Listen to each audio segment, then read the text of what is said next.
Most people in Loveland, Ohio treat the story like a joke. They call it the Loveland Frog, a small, upright creature, something between a man and a frog, usually spotted near the river at night. I didn't go looking for it, I was there for something else entirely. A late evening walk along the Little Miami River just before the trails closed. The air was still, the kind of quiet that settles in after sunset when the last cyclists have already gone home. I remember checking the time, thinking I had maybe 10 minutes before it would be too dark to stay out there comfortably. That's when I saw someone ahead, standing near the railing. At first, nothing about it felt strange, just a figure, slightly hunched, facing the water. I assumed it was another late walker, maybe someone fishing or just passing time. But then I noticed how still it was. No relaxed stillness, not someone enjoying the view. It felt fixed, like it had been placed there. I slowed down without realizing it, watching the figure from a distance. Something about its posture didn't sit right. The proportions were off, too compact, the limbs held too close to the body. Then it moved, not a step, not a shift. A sudden, tight motion like its head snapped slightly to the side, too quickly to follow naturally. And that's when I stopped walking, because in that moment, I understood something I couldn't explain. I wasn't the one who noticed it first.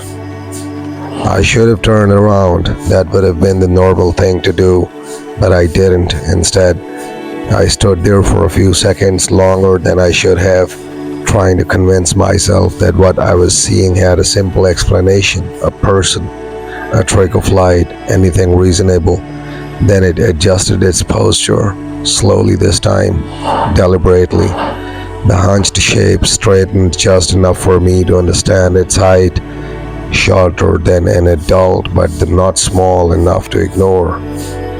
Its arms shifted outward, not swinging freely, but held in a strange, controlled way, like they weren't used to moving naturally. It took a step forward, careful, quiet. Gravel under my shoe made a soft sound. That's when it reacted. Its head turned fully this time, not snapping, not jerking, just a smooth, steady motion until it was facing me. And for a moment, I couldn't process what I was looking at. The outline wasn't human.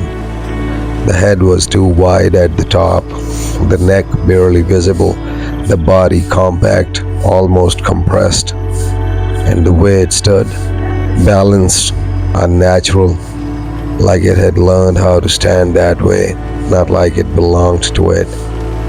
We stayed like that for a few seconds, me on the trail, it by the railing, neither of us moving.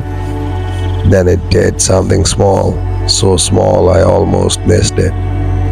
One of its hands, if that's what it was, lifted slightly, not waving, not reaching, just raising, as if acknowledging me or marking that I was there. And that's when the quiet around us felt different, not empty, not peaceful, but aware, like the space itself had changed the moment I stepped into it. I didn't remember deciding to leave, but at some point I did. Not quickly, not running, just a quiet step back, and then another. The distance between us increased slowly, and for a moment I thought that was enough.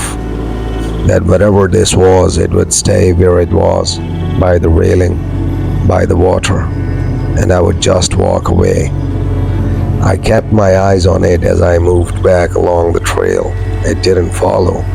It didn't come closer. It just stood there, still, watching. Eventually, the curve of the path pulled it out of view, and just like that, it was gone. I told myself it was over, that I'd seen something strange, something explainable if I thought about it long enough. I didn't run. I didn't panic.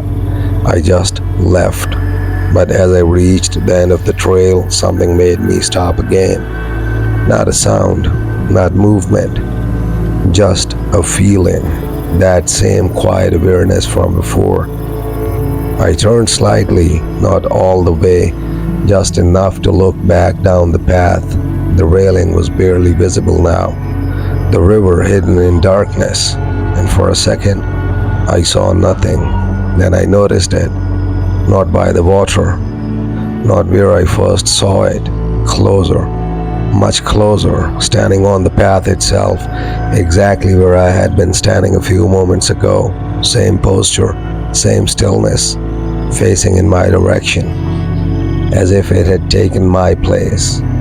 I didn't wait this time, I left. I didn't look back again, but that wasn't the part that stayed with me. It was something else, something I only understood later.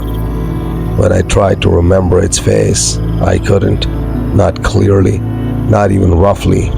It wasn't blurred, it wasn't hidden, it was just gone, like my mind refused to keep it, or worse, like it hadn't shown me everything, and for some reason, that felt intentional.